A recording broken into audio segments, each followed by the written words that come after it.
These are African rhythms, passed down to us through ancient spirits. Feel the spirit, a unifying force. Come on, move with the spirit. Stand up, clap your hands. Groove with the rhythms, get down. From WSNC 90.5 FM and broadcasting service and NPR affiliate of Winston-Salem State University, welcome to Africa World Now Project. I'm your host and producer, James Pope. Today, Dialectics of Liberation and the African Liberation Support Movement with Abdul Alkalimat. Africa World Now Project is next.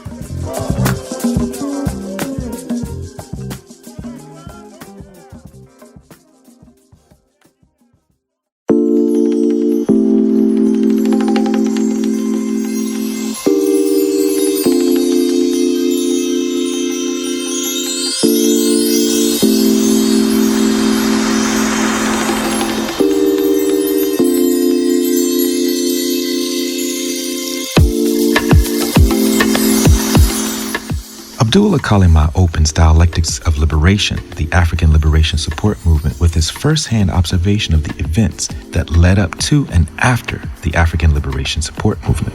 He writes, in just 5 years, ALSC, which began as part of an anti-imperialist movement in support of the national liberation struggles in Africa, became the preeminent context for debates about the development of a revolutionary vanguard cadre organization. Integral to these debates were national discourses that explored the ideological parameters of theories of radical social transformation. Discourses that were part of global discourses, articulating themselves at local levels as the global economic and political conditions faced by African revolutionaries were a part of the conditions faced by people of African descent all over the world.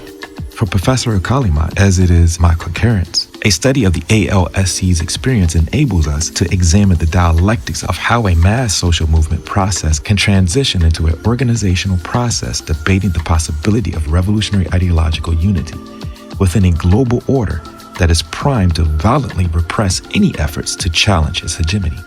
Dialectics is an essential concept to utilize, particularly as we enter another phase of racial capitalism's attempt to reconstitute itself. However, there is a difference in this current phase. Racial capitalism is attempting to reconcile itself with its soiled roots as birthed in violent dispossession, fueled by a philosophy of life guided by a cruel inhumanity coupled with practices of anti-nature that has led us to face ecological catastrophe. When dialectics is applied to gain clarity on the formation, sustainability, or instability of a movement, history as a construct becomes a telescope to map a future, a clarifier to understand the intricacies in the reciprocal relationship of human action and inaction at, in, and around what comes to be known as decisive moments. As Professor Alkalimat highlights, dialectics is an important concept. It is the process by which differences within and among different phenomena interact and produce the change by which new developments take place. This is a process of opposites contending and in the process becoming transformed into something entirely new. For Professor Alkalimat, this universal process applies to the historical development of the African Liberation Support Movement. As presented, Professor Alkalimat suggests that two questions arise from an examination of the African Liberation Support Movement. The first is the objective question, which asks, what happened? The second is a subjective question, which asks, what does it mean? To answer the objective question, primary sources in the Professor Alkalimat's archive include organizational documents, movement documents from Africa and the US, media reports, academic scholarship, general revolutionary theory, and interviews with those directly involved were sourced. To answer the subjective question required the application of theory to the African Liberation Support Movement experience to extract lessons. In this case concerning whether there are comparable experiences in global and/or national movements that can be explored for continuities and discontinuities. The aim is to provide context and clarity, which knowledge can be produced based upon facts. Today, Dialectics of Liberation and the African Liberation Support Movement with Abdul Alkalimat. Abdul Alkalimat is a founder of the field of Black Studies and Professor Emeritus at the University of Illinois at Urbana-Champaign.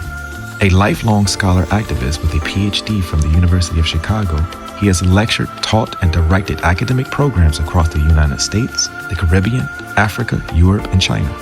His activism stems as former chair of the Chicago chapter of the Student Nonviolent Coordinating Committee in the 1960s to co-founder of the Black Radical Congress in 1998.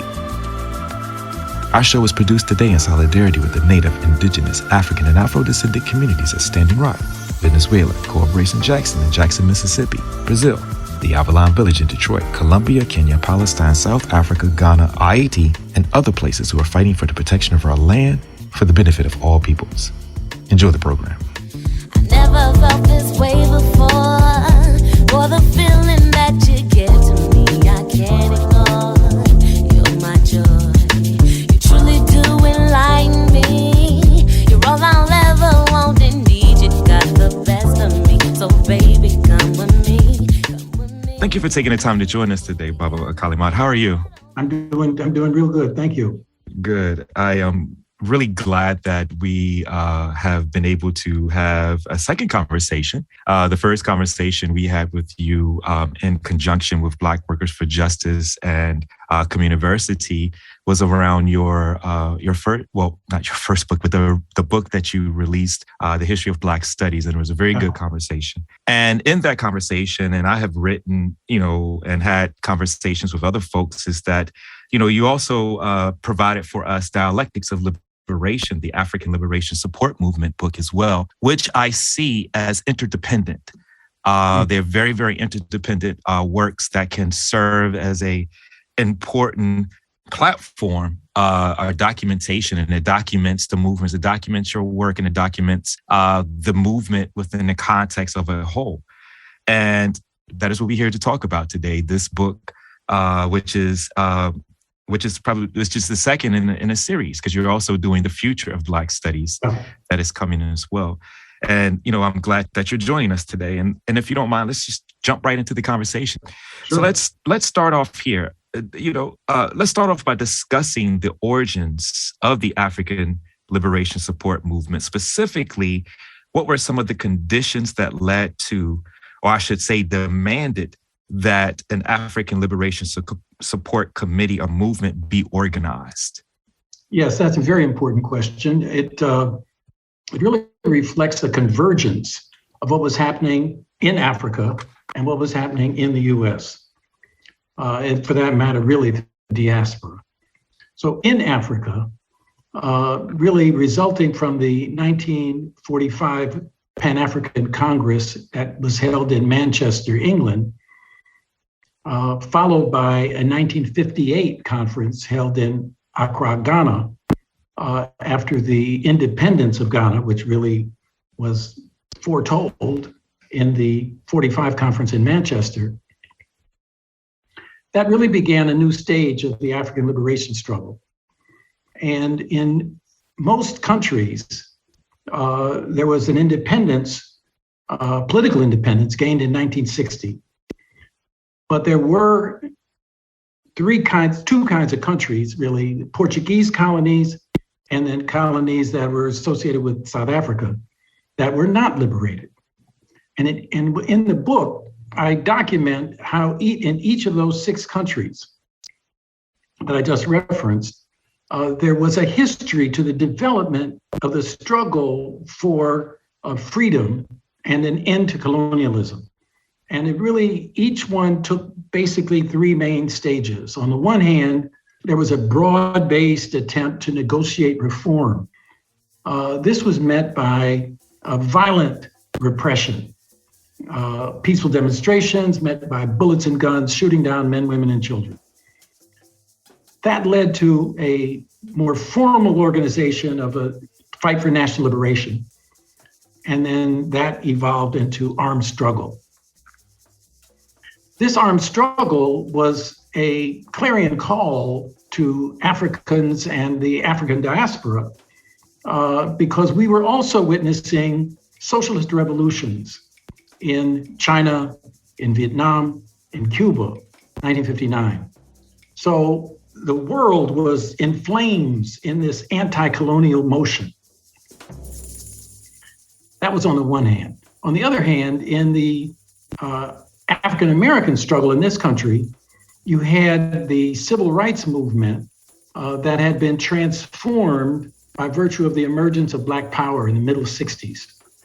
And with that motion toward Black power, there was a turn away from negotiating collaboration with interracial activity to relying on the autonomous self-determination motion of Black people themselves.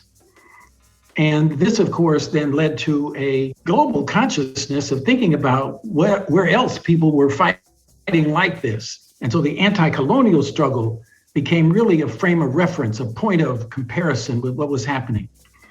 And of course, the iconic figure of Malcolm X was essential in this whole process.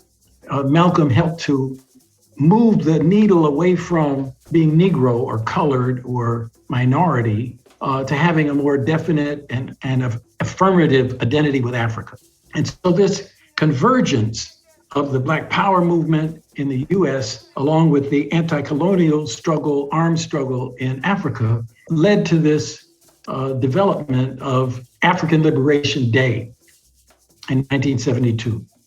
And this was an attempt to see whether or not African Americans could lead American people in the same way that the anti-war movement supported the struggle in Vietnam. Because, and we can get into this more in detail, but Owusu Sudoku, who went to talk with Frelimo, that's exactly what Frelimo said. You know, they said, look, we don't need you to send cadre over here, you know, to fight with us. You know, our fight is our fight. But you have a fight to wage in your own country. And they likened it to the anti-war movement in relation to Vietnam. And so that's really what happened. No, that's important. And I want to pull on a couple of strands here. You mentioned the 1945 Pan-African Congress, but also, and you also mentioned when Sudoku goes over to, and Frelimo tells him, Amilcar Cabral is having this same type of, idea about understanding the conditions of struggle within your own context in order to, I guess, develop a solidarity on a global scale. Could you talk about, you talk about this in the book about African liberation support movement as being a part of a genealogy. Could you talk a little bit about that genealogy? You mentioned the Pan-African Congress, but I'm also thinking about the Council of African Affairs. I'm also thinking about a lot of the number of organizations. You mentioned Malcolm. Malcolm is in a tradition and a legacy as well. Could you talk a little bit more about how that foundational idea, Pan-Africanism in a real context, right? Based upon some ideological clarity, was basically the foundation and was set before you get to 1972. Yes, there was a great deal of experience that key individuals had that represented a linkage between Africa, the Caribbean, the US, and Europe. One mention is what I call the Trinidad Three. This is George Padmore, Claudia Jones, and C.L.R. James. And each of them, in their own way, made a contribution in terms of politics and culture. So that helped to keep the current, we are, in one sense, individual and particular, but in another sense, we are part of a common experience. Another important individual to mention is Paul Robeson. Again, politics and culture. And so the Council on African Affairs was a very important organization that involved people like W.B. Du Bois, Alpheus Hunton, and Paul Robeson. And the connection really was the worldwide networking of revolutionaries that emerged really after the 1917 revolution in creating the Soviet Union. So the Comintern, which was their organization to bring revolutionaries from all over the world together, was really a very important way in which the revolutionary experience that they had had in Russia was then shared and served as inspiration for what was happening around the world. And certainly that was the case with both Du Bois, who, when he went to the Soviet Union, I mean, his comment was, I want this in Alabama, I want this in the South. And certainly Paul Robeson was an important figure. So, but what was interesting is that the spread of revolutionary organizations based on Marxism-Leninism in Africa started out essentially within the framework of the racist exclusion of Black people. So the party that the Communist Party that was developed in South Africa was a party. And it wasn't until the Comintern passed resolutions about self-determination and national liberation, they passed 3 such resolutions on the US, Cuba, and South Africa. And it was at that point that the working class base of these countries became much more engaged in developing the party, and as such, developing trade unions, developing mass organizations, and so on. Another interesting point is that the people in Africa were really very localized in their consciousness and in their politics. They became more continental in their thinking once they left Africa. Once they came to the US, or they came to someplace in Europe, mainly France or England, and they met people from other countries. And suddenly you develop an Africa consciousness. So, negritude was that, Pan-Africanism in general was that. Certainly the movements like the UNIA, the Garvey movement was that. It really tied it all together. And, but the process of negotiating for change ultimately leads to that 6 countries declaring armed struggle as the only way forward. Now, what's important is that countries like Ghana in particular established not only relationships with the colonial and former colonial powers, that is England, France, United States, et cetera, and were working with the heads of state of the independent countries. At the same time, the Nkrumah government was supporting revolutionary motion, both against the existing colonial governments, Angola, Mozambique, Zimbabwe, Namibia, South Africa, et cetera. They were also supporting revolutionary motions to overthrow the neo-colonial governments as well. And of course, the CIA was well aware of all of this. The CIA was active in plotting and scheming to overthrow and kill Lumumba, assassination attempts to kill Nkrumah. And all of this has been documented, and the United States is guilty of all of these nefarious activities.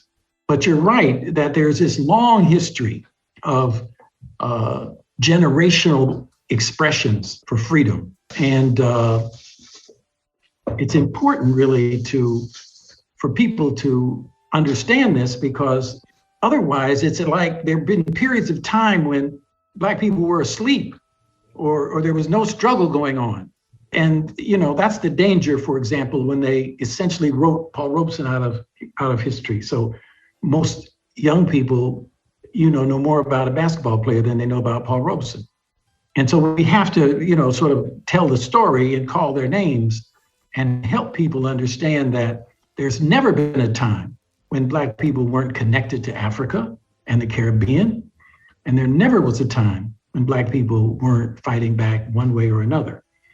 I'm reminded of the old Ethiopian proverb that said, when the emperor passes by, the silent peasant bows and farts. In other words, people were fighting back however they could, So it's a wonderful story once you can get to it, you know. And what you're saying is very important because I wanted to kind of unpack, or really want us to kind of dig into the working class space, because that's a very important. The workers is very important. But I also wanted to make a note. People often in the general discourse around the CIA and its attempts to disrupt Black liberation movements, people point to that one memo for COINTEL program. But there was a memo that was written, I think it was around 1940, in the 1940s, 42, that was actually about what was happening in the decolonial or the anti-colonial movement as the United States is keeping an eye on the anti-colonial movement that was developing on the continent. But they were also looking at it in the context of their own interests. There's a memo, a 1948 memo called The Breakup of the Colonial Empires and Its Implications for U.S.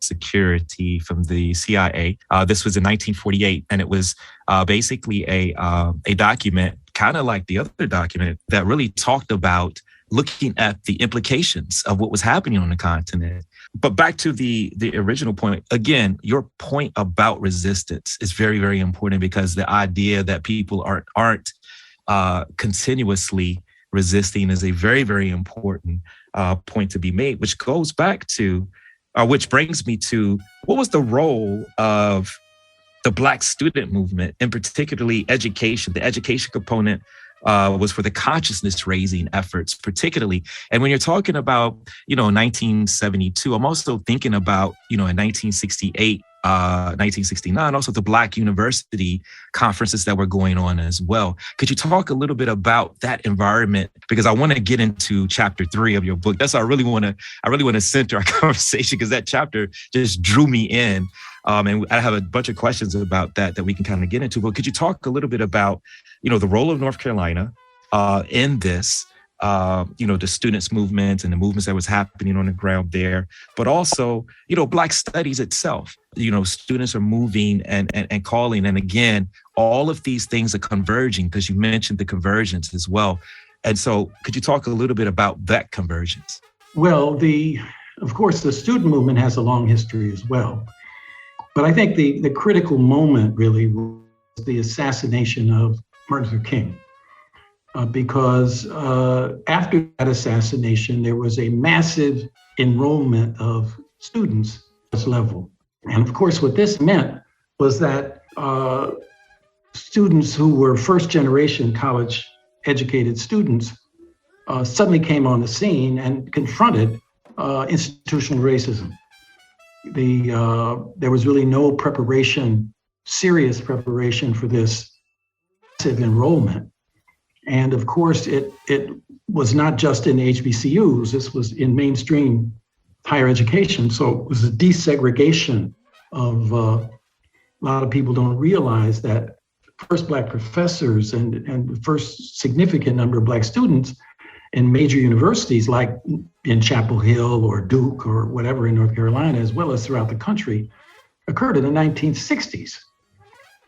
So once this motion occurred and there was then this confrontation with institutional racism, people then began to organize, because what they brought with them was the Black power ideology that had developed in the community.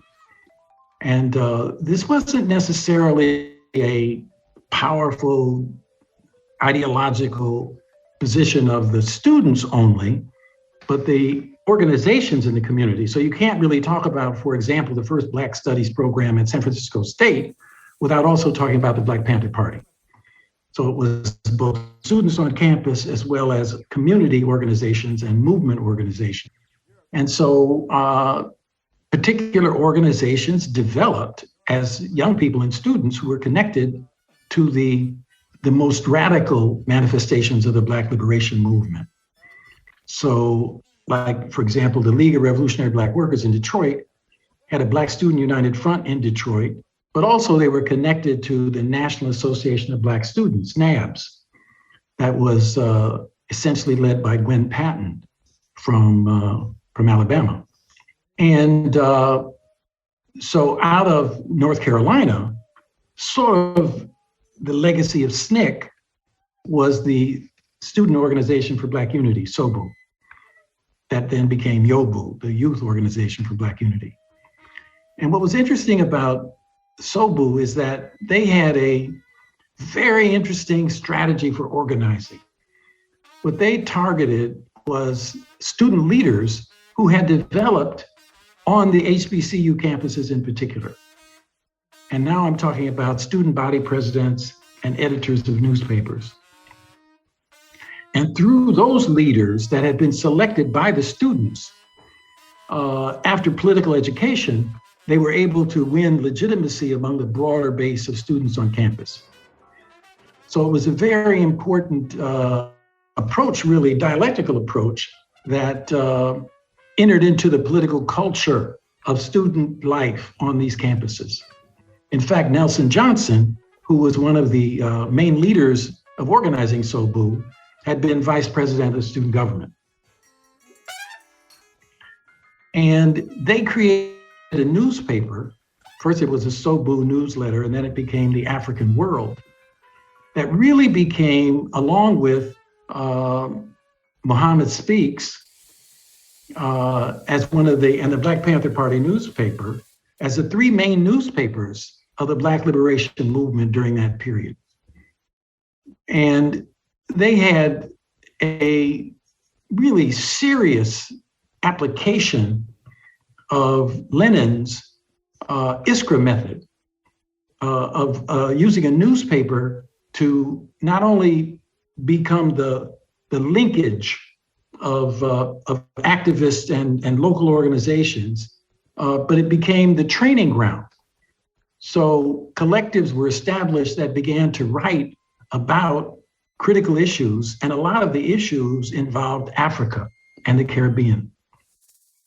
So you had the student organization, and the leadership was focused on their own political education in relation to these issues. But it wasn't only those international issues. There were also issues around what they call the save and change movement regarding HBCUs.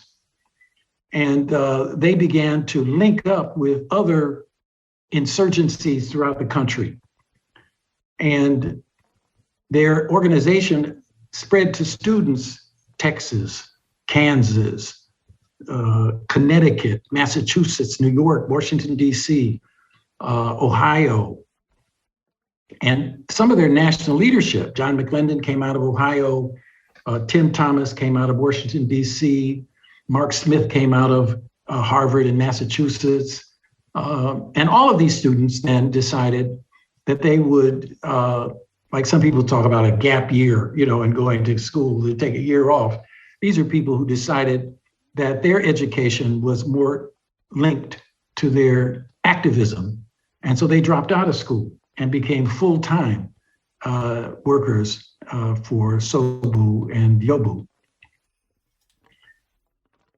There was also a organization, a Pan-African student organization in the Americas, PASAWA. And these were, and also Azuna, the Ethiopian student organization. So there were these organizations of students from Africa and the African diaspora that formed in the US. And so if you were reading African World, you would also read about them. And so there were student to student connections that occurred. And these were people who then began to educate people as to what was really happening on the ground. And now, within Black Studies, there was another development. Some community-based activists like John Henry Clark, for instance, in New York, connected up with young people who were emerging as graduate students, et cetera. And a very important meeting took place in Montreal, I think, the African Studies Association. And Clark and others confronted this organization with its lack of support for Black agency within its organizational context, as well as its support of US imperialism. And a split occurred. And as a result of that split, the African Heritage Studies Association was formed, AHSA.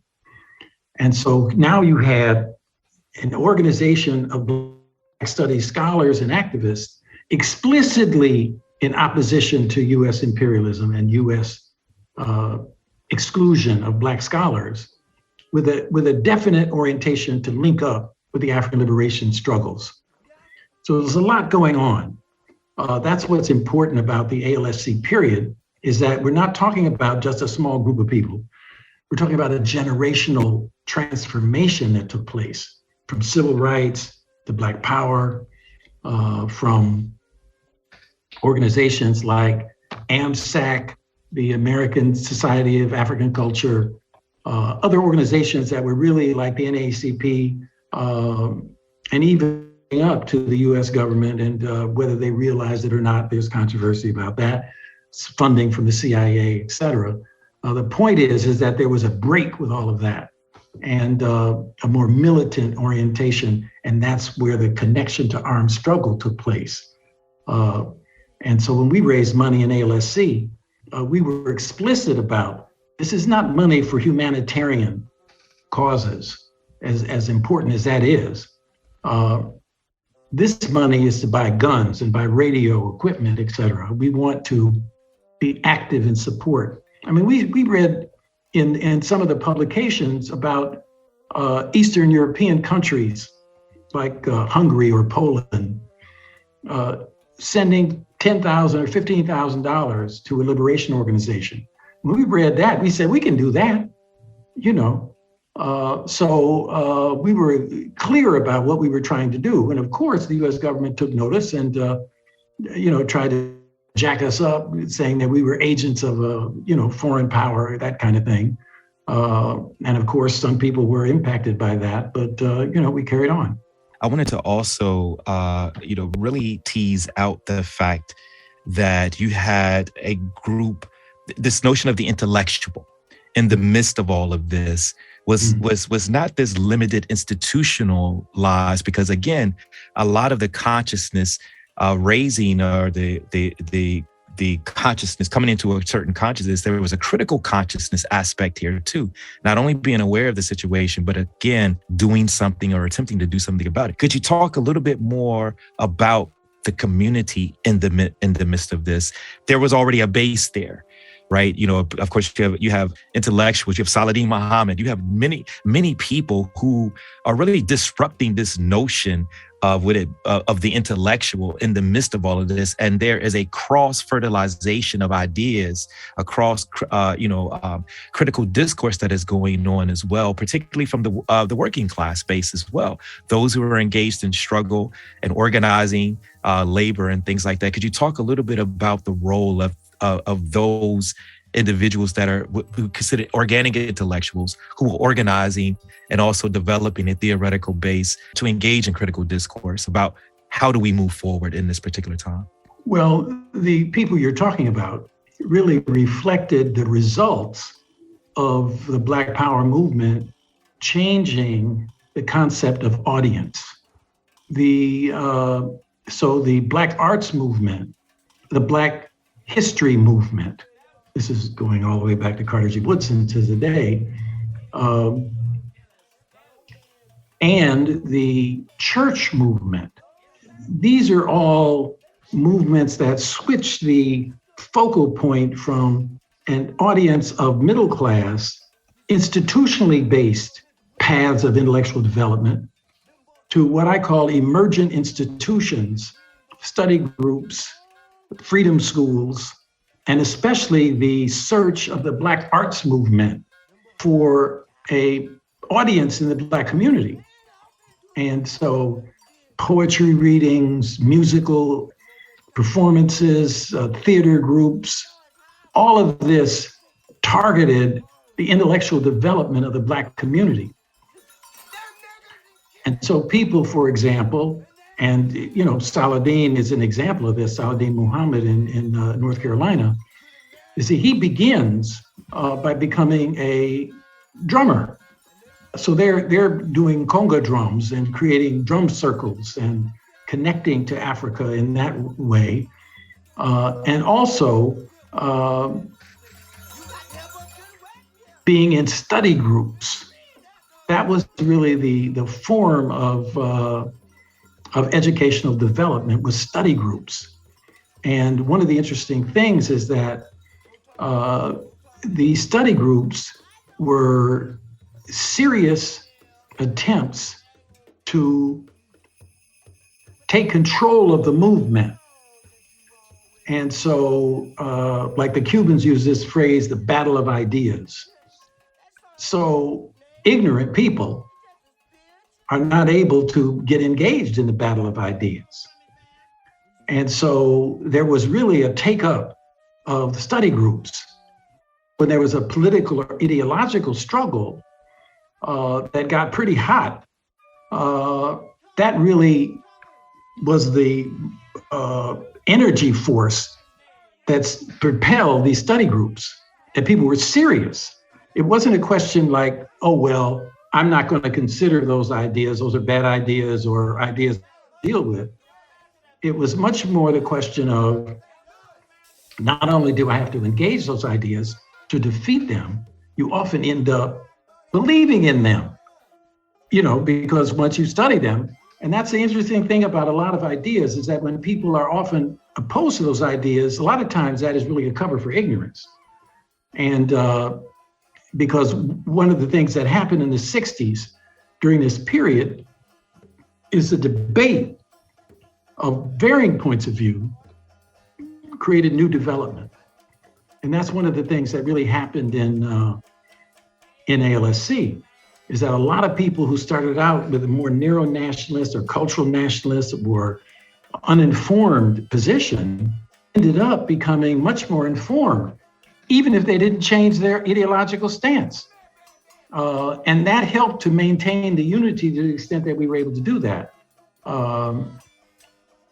But this notion of the organic intellectual, the Gramsci term, is important when you understand that the movement changed its notion of audience.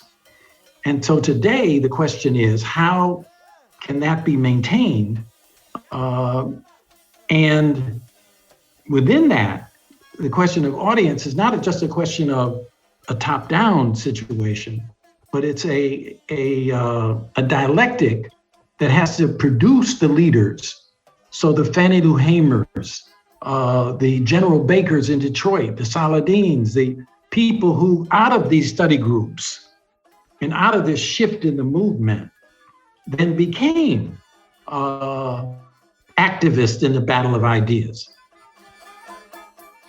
And I wanted to have a follow-up, because one of the things that I think that is important in the midst of this conversation, particularly when we're talking about the ideas, and I love the way that you talked about the audience, the target audience.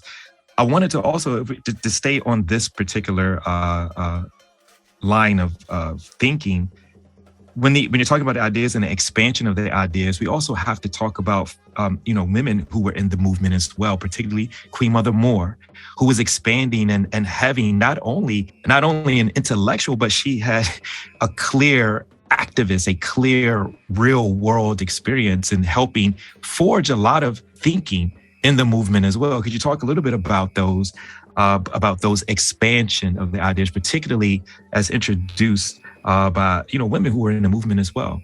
Yeah, the question of generations is important because there was a generation of women that had experience with the Paul Robeson generation, and whether this is California, Chicago, with various women there, and of course Queen Mother Moore and other women on the East Coast, who were able to somehow maintain their connection with the struggle and with succeeding. I think it's important also to point out the fact that the struggle against patriarchy in the movement in the 1960s propelled activities like in SNCC that led to the Third World Women's Alliance, and their publication, Triple Jeopardy, Race, Class, and Gender, very important in terms of educating a generation of women. The Kombachi Collective, the development even in the Black Panther Party of women organizing and becoming leaders. And I think that, one of the important struggles, this goes back to Malcolm, really, in one sense, the last year of his life when he was trying to create the OAAU, and bringing women forward in leadership. And there was a great struggle because brothers who had come out of the Nation of Islam and are with Malcolm were not prepared to accept women as the top leaders of the OAAU. And so that struggle around patriarchy is really the legacy that we live with today. And one of the great weaknesses of our movement is we don't have the self-organization of activist women in the Black liberation movement. We have criticism of patriarchy, but we don't have an organization of power so that women can chart a path. And so when you look at the revolutionary movements of the world, one always finds an autonomous organization of women. This certainly happened in Cuba. And Eritrea. Yeah, so, this is an important, not to say that the struggle against patriarchy should only be there. It has to be everywhere. But the point is that one doesn't think that men are going to be so self-critical that will result in women emerging as leaders. Women have to self-organize and begin to develop the younger women to become leaders, not only in terms of their movement, but in the movement in general. I'll be remiss to not, because again, we're talking about the ideas, we're talking about these shifts and these evolutions in movement. I'll be remiss to not ask you personally, your development. How are you moving through these ideological?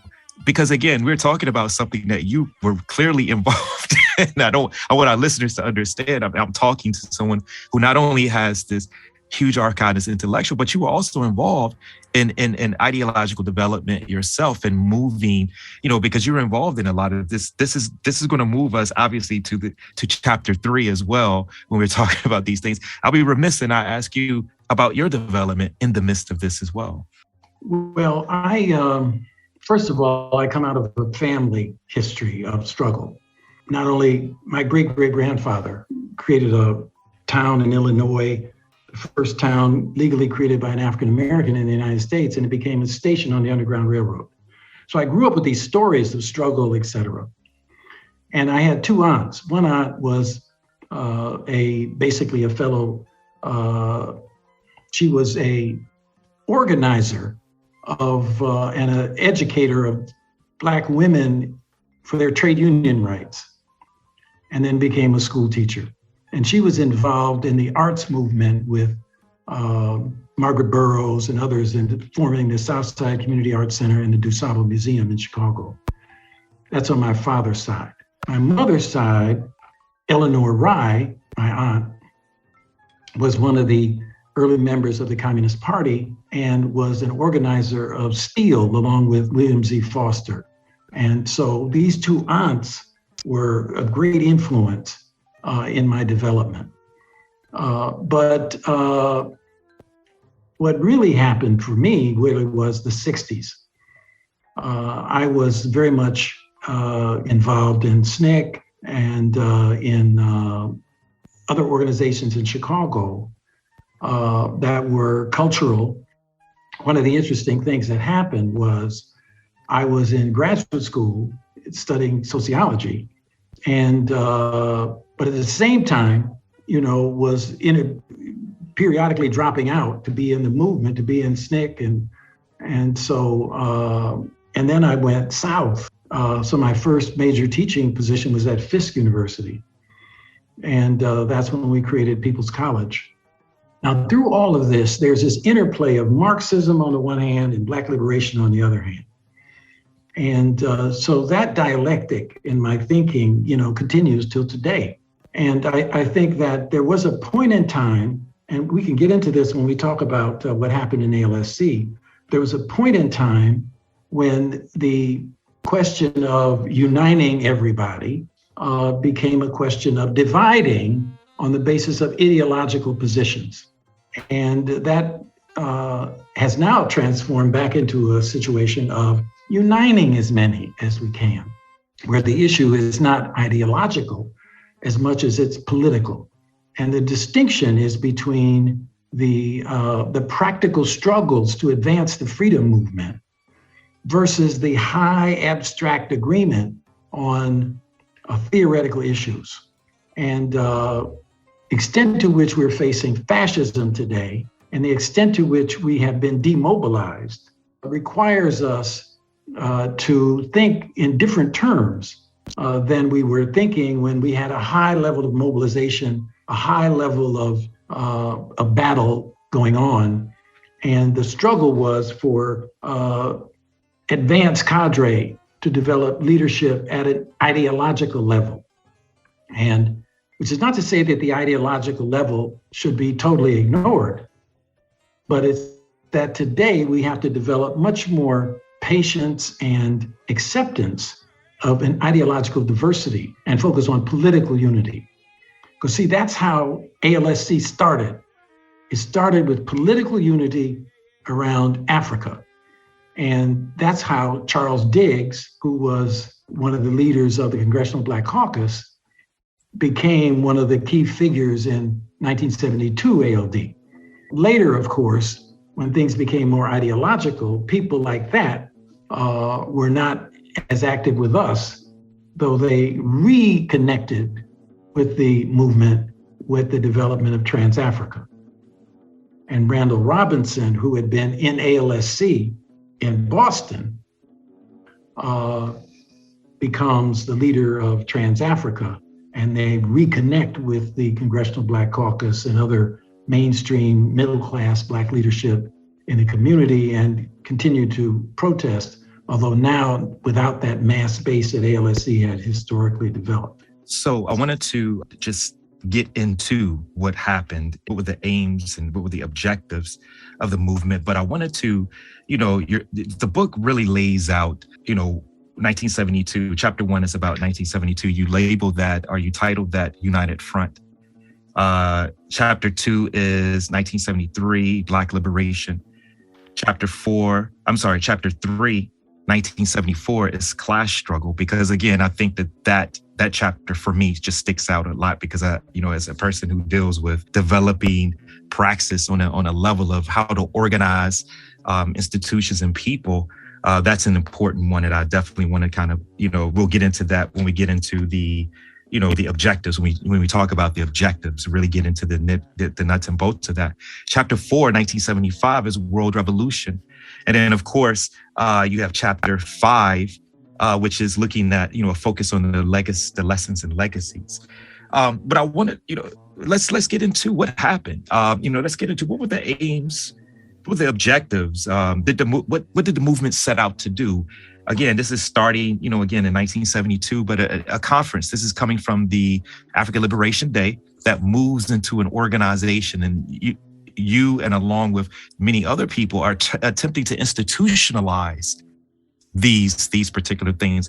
Let's talk about what were the objectives. The real objective was to put African liberation on the agenda and to mobilize a consensus that the U.S. should be challenged to stop its support for the apartheid governments and to use its legal pressure to stop corporations.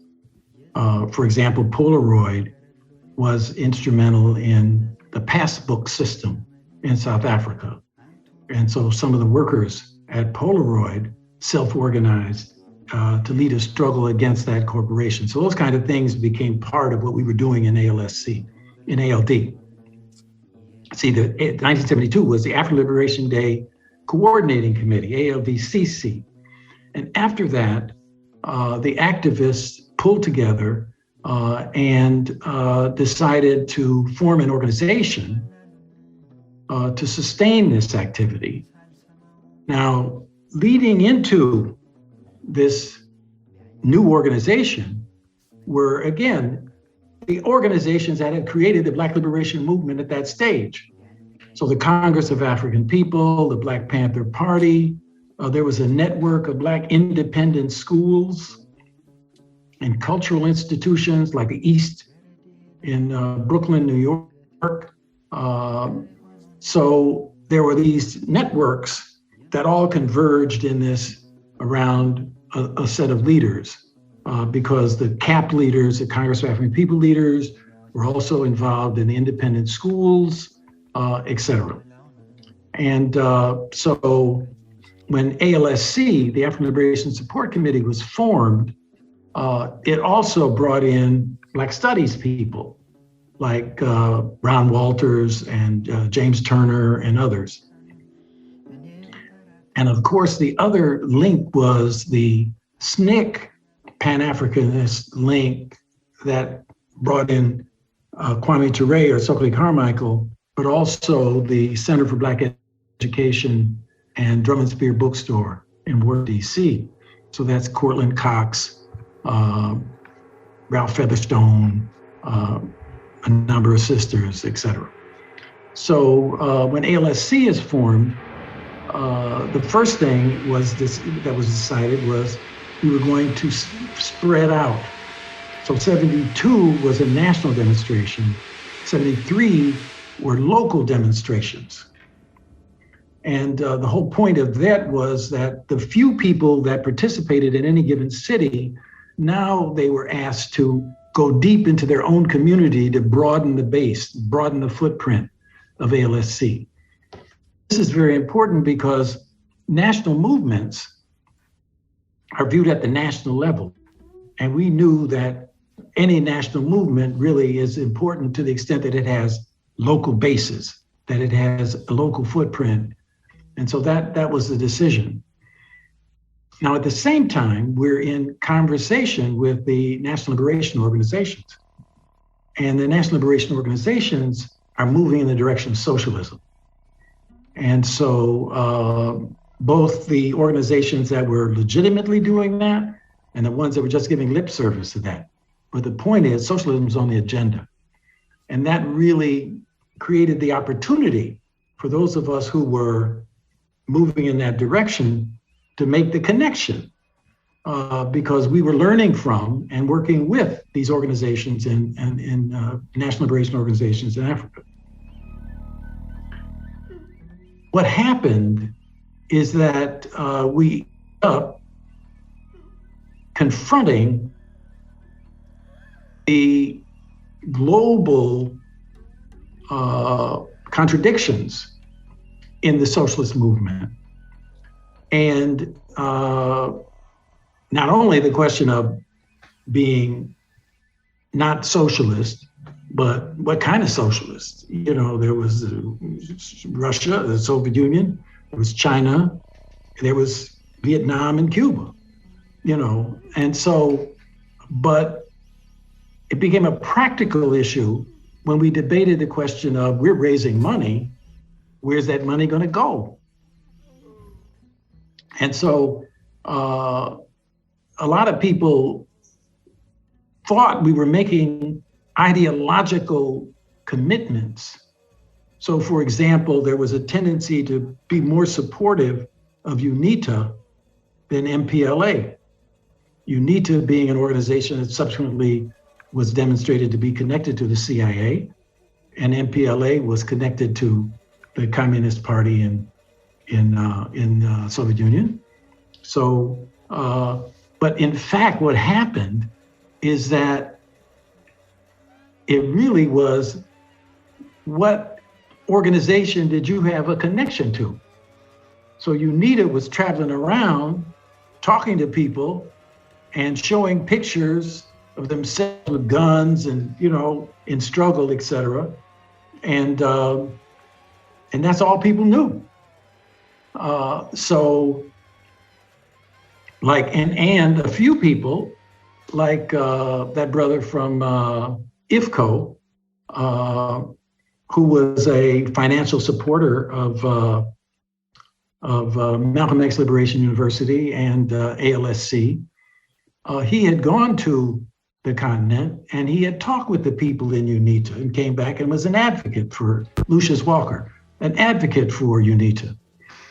But what people who were our supporters really of the Soviet Union and the ANC position out of South Africa, what they don't often talk about is the fact that the Organization of African Unity always promoted a position of national unity of the liberation organizations. So whether it was Zimbabwe and supporting the Patriotic Front, or whether it was Angola trying to bring Roberto Holden Roberto, MPLA and UNITA together. Now, it didn't work in the end, but that was always the attempt to prevent fratricide and to promote unity and governments of national unity, so the political contradictions could be handled politically and not militarily. And of course, it didn't work out, but that was the attempt, and that was also the attempt in ALSC. But it was, it was really hard fought and hard felt. We were we were very serious about even what little we knew, But I mean, it was on, and when you're in struggle, later you can say how much you knew and how much you didn't know. But when you're in it and you're making decisions, you're all the way, and so, that's what happened. And what's interesting is that what we went through in ALSC, and this is the point I tried to make in the book, this is what was going on everywhere in the world. It was happening in the overall revolutionary movement in the United States. It was happening in the African liberation organizations. It was happening in the Black liberation movement. So anyone who says, well, you guys made errors, I think that I really don't like that word error, because the word error is like you messed up, end of story. Whereas if you look at the big picture and you see the development and the trends, the question is, what did you learn from history? And so that slogan that came out of China, fight, fail, fight again, fail again, fight on to victory, that is only meaningful to the extent that every time you fight and fail, you learn. And then you fight again and fail again, you learn. And on the basis of those lessons, and that's the way it happens in science. You do experiments, and eventually you can figure something out. And so that's really what I hope people can learn from ALSC, is the lessons. So we don't have to, sort of repeat things. We can learn from them, and that's the main thing. Yeah. No, and we definitely get there. And I wanted to actually pull on a point of attempting to branch out, right? You're coming out of the 1972, and then of course you guys are everyone is attempting to organize. But talk a little bit about the international connections. You talked about being connected to the African liberation movements on the continent. What about the Caribbean? What about Europe? What about what's going on in a global context around organizing African liberation support? Again, it's really a generational question. Partly this is a real function of the East Coast, where you have a tremendous migration and students from the Caribbean, but also it's our connection to Canada and what was happening there. But key individuals, people like Rosie Douglas from Dominica, Tim Hector from Antigua, Walter Rodney from Guyana, Jamaica. These were people who, again, were part of the historical development in their own national context of this link to Africa, but at the same time, they had this connection to the movement in the U.S. And so, we had strong connections with Jamaica and some of these other countries, including Guyana. And there were people in these countries like Weusi Kwayana from Guyana, who was a longtime cadre of the revolutionary struggle there. And when we made the connection, and people actually traveled to these countries and made those connections, but they were our same age. They were our peers, and in that sense, we really thought we were part of a generational transformation of the world. Again, not only were we serious, we actually thought we could win. See, that's a very important point. We weren't playing to lose. We weren't playing to sort of act it out. No. We were trying to win. And obviously, there's a way to look at the African situation as we won and we lost. Both are true, depending on what you're looking at.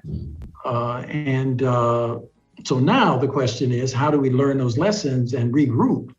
And, nobody knew that the ANC would turn out to be the way it turned out. And certainly ZANU and Mugabe in Zimbabwe. But one of the things I point out in the book is that as a result of independence, you had presidents, dominating these countries for, that is the liberation organization people who fought either individually or in succession, 20, 30 years of domination, which is a result of the lack of a political culture and an economic base in which workers, for example, could be organized and that class base be the basis of socialism, as opposed to cadre in the party becoming the basis of socialism. But even that's exactly what happened in the Soviet Union. It's exactly what happened in China. It's exactly what happened in Cuba, that you had a party apparatus in control of the government and in control of policy. And in their way, talking about we're doing it in the interest of the working class, but it wasn't the working class. And therefore, you have people who are trained engineers, the current leader in China, the current leader in Cuba. These are professionals, and they're professionals in certain occupations. And therefore, the countries are moving in a certain direction. But you don't have the democratic control of like worker-controlled Soviets, but you have parties, and that's something, in other words, what I'm suggesting is 20th century socialism should be analyzed, and we need to look at the strengths and weaknesses or the actual social nature of the socialist experiences in order to begin to think about the future here. So for example, here in this country today, a lot of people are talking about social movements as the basis for transformation. And, and therefore, when you look at the role that the NGOs are playing in funding the development of the cadre or apparatchiks to run these social movements, you get a reproduction of what happened in the 20th century, as opposed to a bottom-up self-organization of workers. That's been the hard part of building any kind of movement in this country is, and workers themselves have been taught that they're not supposed to do it. So like I keep telling people, the workers understand the need to study the Bible or the Quran for their salvation, but they don't believe that they're capable of studying for their political liberation. And that's a serious thing we've got to confront, and talk to people as frankly as Malcolm talked to people. Ignorance is not going to free you. This is really very simple. And so either go on and remain a slave or get serious. What do you want to do? No, I mean, you actually, highlighted, you highlight a number of lessons in the book. The reason the book was produced, of course, is to serve as a document of sorts, a bridge for those of us who have studied, but also to have as something that we can actually consult as we are thinking through and attempting to build movements and institutions. And one of the things that and in those lessons, one of the things, of course, you talk about is party building. One of the things that is very important to me that I got out of this, and in our conversations that we've had before, and in conversations with a lot of your comrades, as well as it's the importance of educational institutions that are really community-based, that are kind of delinked from these managerial or from these neoliberal institutions of the universities that, and this is a question that, it really, I'm thinking about it consistently. I would love to get your thoughts on it. And when we're talking about African Liberation Support Movement, when we talk about Black studies, if we were to assess these particular institutions and attempts to, movement build, is there, or could we say that the processes of moving them into these dominant institutions, such as universities, have had a deleterious impact on the viability of what was started, or what you and everybody else was starting with African Liberation Support Movement, with the foundations of Black studies itself? I would love to hear your thoughts on that. Is like, what are those barriers? But also, because I see at this particular point, I may be a little bit more jaded at this point with the university, but I see it as more as a barrier to really getting to which you're asking a lot of us to do, us, the listeners, and it's really a barrier. It's really something that kind of jades, because we have a lot of folk who are, and I hate this term, activist intellectuals, and I often say we need more organizers than we need activists. Particularly in the context of the way that these institutions are molding people who are actually studying a lot of this stuff, writing books and doing these particular things. I think it's both. You could do both, and both are important. But what about these institution barriers that are arresting the spaces that you guys, you all, I keep saying guys, but you all were attempting to provide for people such as myself, a generation. And you talk about this generation gap as well, but this is obviously the reason why you're writing these books, is for us to have that map as well. I would love some of your thoughts. You could just jump in at any point at anything I just say. It's true that there are institutional mechanisms of co-optation that sort of rein in the movement into the normative context of what the university is prepared to do, which ultimately is to serve the status quo. And even the status quo involves change, but nevertheless, the status quo. I tend to look at it a different way, because to me, the real issue is struggle. So how do you struggle? Now, one way to struggle, of course, is to say, okay, later for the institution, and walk away. Okay. But there are other strategies to use, other tactics. So for example, in People's College, we looked at the university and we said, okay, we cannot liberate space. We can't take a building. We've taken buildings and held them for varying periods of time, but in the end, that's over. but we can liberate time. So for example, a classroom, how often, of a 24-hour day, how many hours are taken up by university business, okay? But there's a lot of time where those classrooms are empty. Or there are a lot of books in the library. How often are those books being read by university classes? Otherwise, the books are available. So, you know, there's a way to work the system for our interests. Think for yourself and use those resources. In other words, think about what is a guerrilla in the revolutionary movement. You know, you don't have any guns. You don't have a gun factory. You have to take the guns from the people who got the guns. You know, so you have to use what you can get your hands on. I mean, that's what we did in People's College. I mean, we ran our own classes. You know, we did something in their midst. The same thing is true with publishing. See, there's a lot of publisher perish. Okay, you know, I agree with that. I think that, you know, if you're on a faculty somewhere and you're not doing research and publishing, then you ought to quit.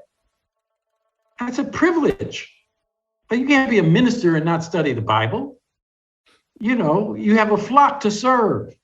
So if you're a faculty member, you're supposed to do research and you're supposed to publish. If not, you're in the wrong game. Become a carpenter, a bricklayer, you know, go to work for Walmart. But if you're an academic in the Black community, you're supposed to work. Now, given the question is, how do you work and serve your people?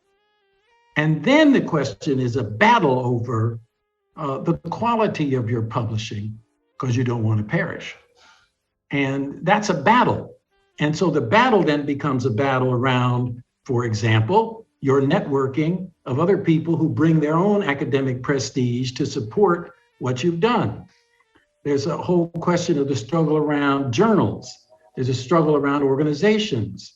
So for example, in Intellectual History Society or ASALH or whatever, NCBS, there could be revolutionary tendencies in these organizations running panels, sessions, to influence the people in Black studies. There are thousands of people who are teaching in Black studies.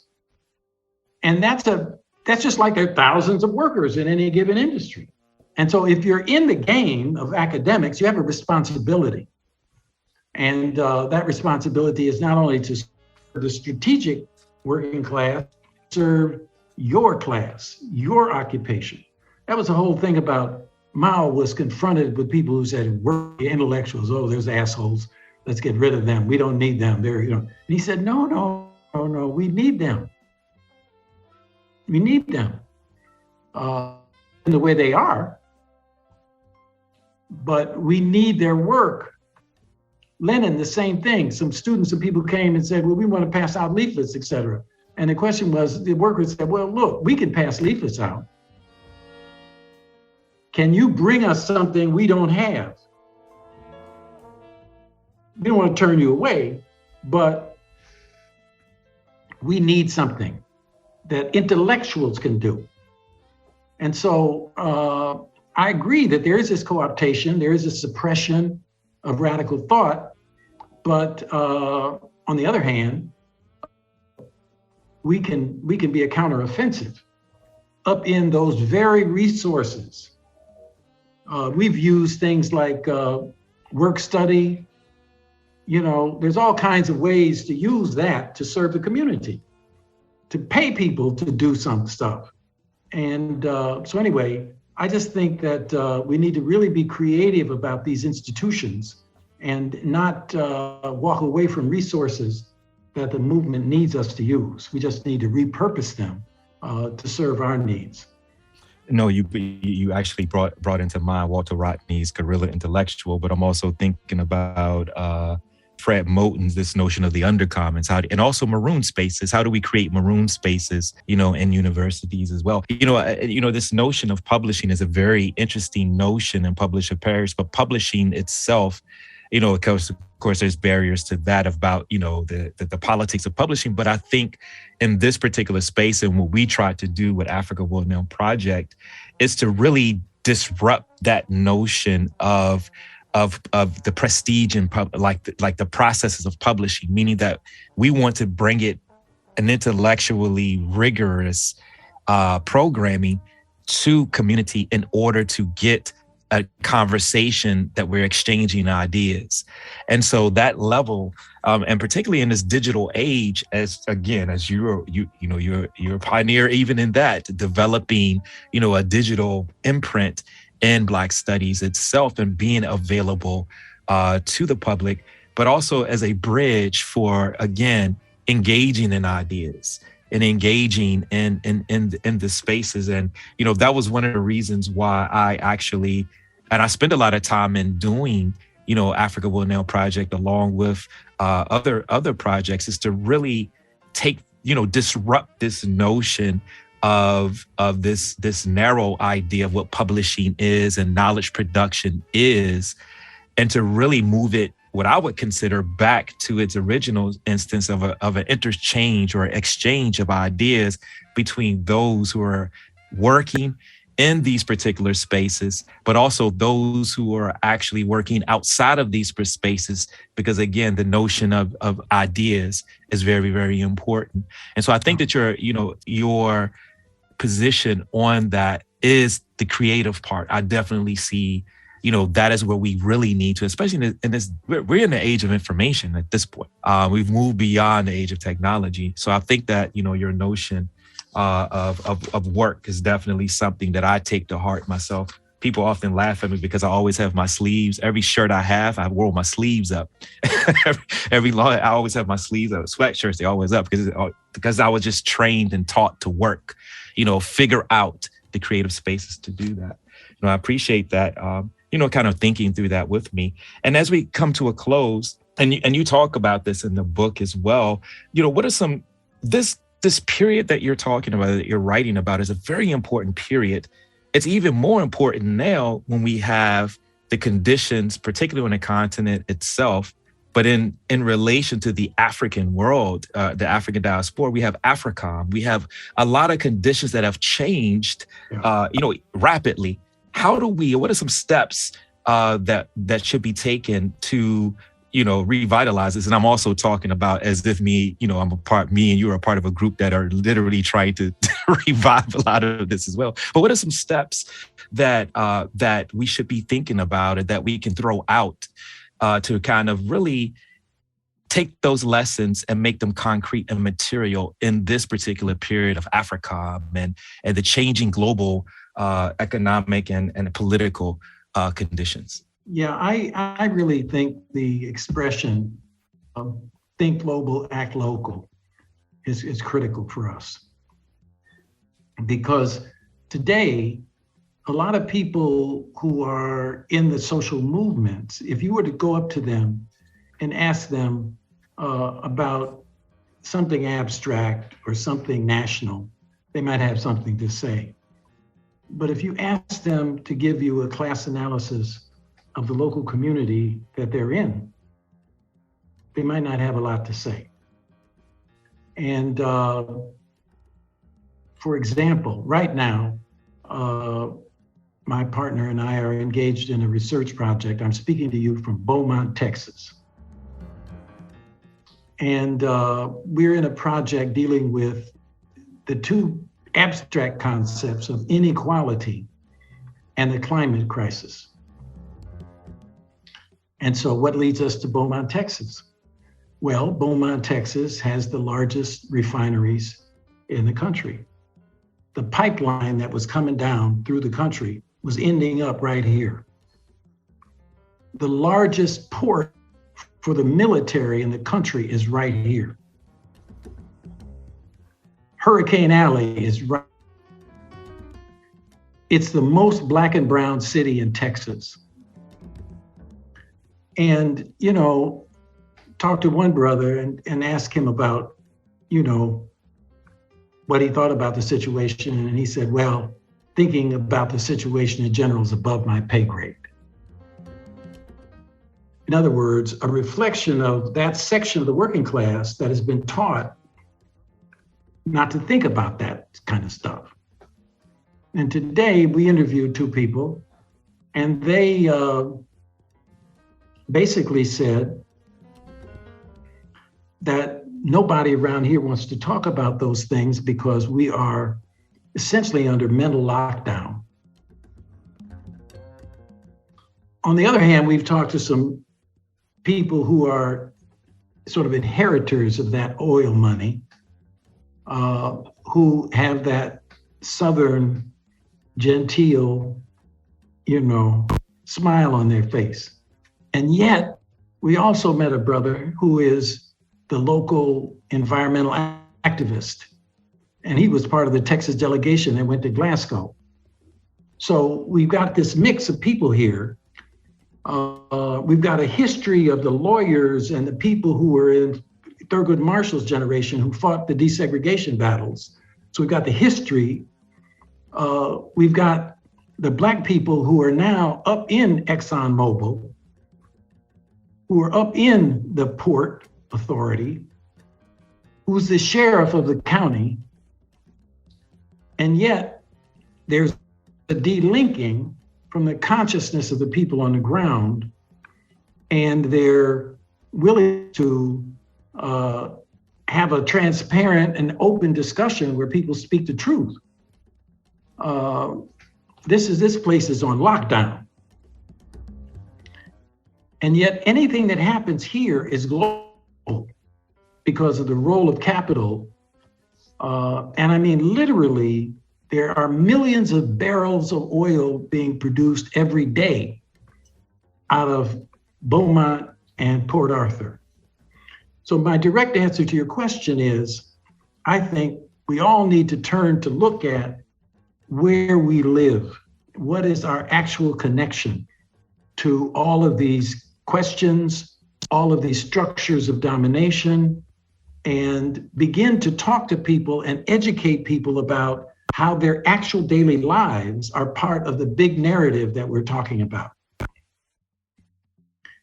Whenever I went to a socialist country, whether it was Russia or China or Cuba or whatever, anywhere you went, a school, a workplace, et cetera, the person would stand up and give a short history of that institution and give a short history of the struggles that have taken place.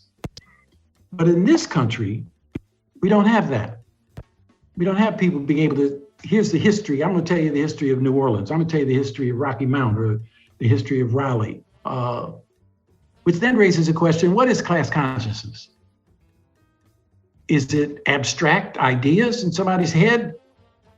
Or is it a summation of experience that begins with themselves, their community, their family, their country, and it lays out the class dynamics of those things, or the national question? I mean, in other words, think global, but act local, and you bring your ideas down into the local situation. I think that's really the agenda right now. And if we created that kind of movement, see, that's unstoppable. When people actually believe an analysis of their actual conditions, you can't tell them it's wrong. What do you mean wrong? I live that. I know that. I know the people I'm talking about. So now when it comes to, you think about it, when it comes to the great intellectuals of the day, what do they know about any place local? I'm not trying to dog anybody, but they can be the model only so far, but we have to dig into our local communities. And of course, a lot of people won't think that's as glamorous.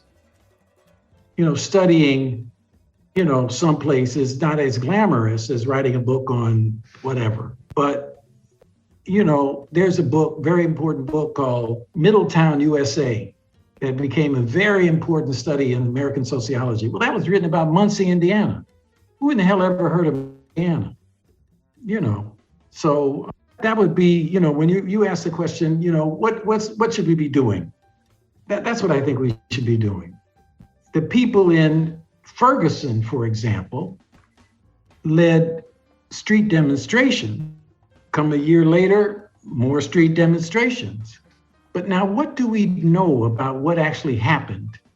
We got that from CNN and from the media.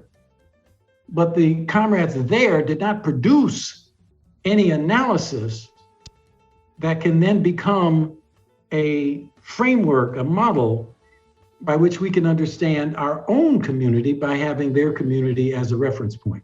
No, that's a very important point, because again, this is also, this notion that Du Bois talked about, and that, Robert D.G. Kelly wrote an article, talked about Du Bois's, but a local phase of a global problem, right? This notion that, we should be thinking, which is this internationalist perspective, is something that is historical in the continuity and the traditions of people here, particularly in the United States. But of course, they were considered to be radical and they had an internationalist perspective. And of course, we know in the 1950s and the shift from, to focus directly on civil rights as a component of human rights becomes important. So, I wanted to thank you. Of course, this is not the last time, of course, we, like I said, we are engaged in some things outside of a conversation here.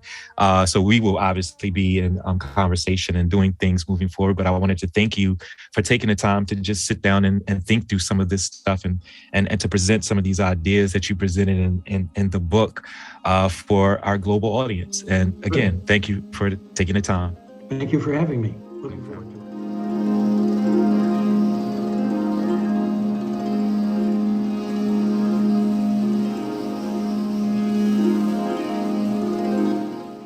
That's it for Africa World Now Project for this week. I would like to thank you for joining us today and look forward to spending time with you next week. We can be reached through all your regular social media platforms. Email africaworldnowproject@gmail.com. Follow us on Twitter @AFWRLDNWPRJ. Instagram @Africa World Now Project. Access to our other media platforms can be reached through the bios of our social media. I'm your host and producer, James Pope. The Africa World Now Project Collective consists of international media journalist, executive producer, and human rights activist Muiza Muntali, Africa World Now Project media correspondent Funa Ngonda, senior research content contributor and production director Dr. Tasneem Siddiqui, senior research content contributor and production associate Dr. Josh Myers, associate producer and content contributor Dr. Keisha Khan Perry, content contributor and filmmaker Kurt Watterson, technology advisor is Byron Gray of Grayworks Technologies, and creative directors, international creative and artist designer Tabassum Siddiqui and Judah Pope. Africa World Now Project can be heard every Wednesday at 7 p.m. on WSNC, NPR affiliate and broadcast service of Winston-Salem State University. Programs are archived and available on all podcast platforms. Search Africa World Now Project. Until next week, be safe, be peaceful, and above all, be intelligent.